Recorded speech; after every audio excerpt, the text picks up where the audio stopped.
Next up, we have another romance, of course. It's February, it's the month of love. Next, we have Heartstopper. Okay, so I'm holding up this book as the book I'm reading this month, but realistically, I'll probably end up reading more books from the series.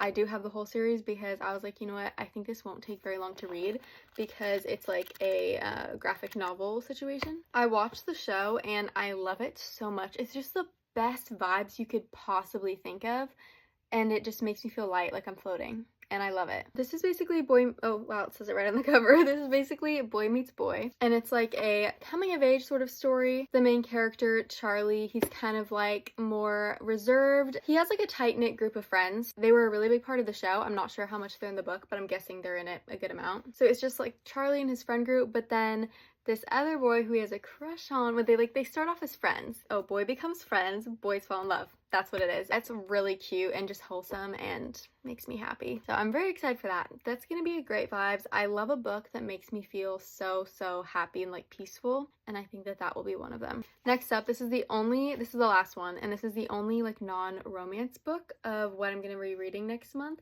I might also read a fantasy book next month. I don't know. This is a John Green book that Anthropocene reviewed. This is John Green reviewing random things. I just really like hearing John Green's thoughts on stuff, I suppose, because I listened to the podcast, and that's the reason why I got this book, because I just love that podcast so much. You could just tell there's so much like thought and like intention that goes into it. It's so interesting, and it just makes me think about things and life. Those are all the books that I'm planning on reading in February, and yeah, I'm excited. I feel like it's gonna be a good reading month.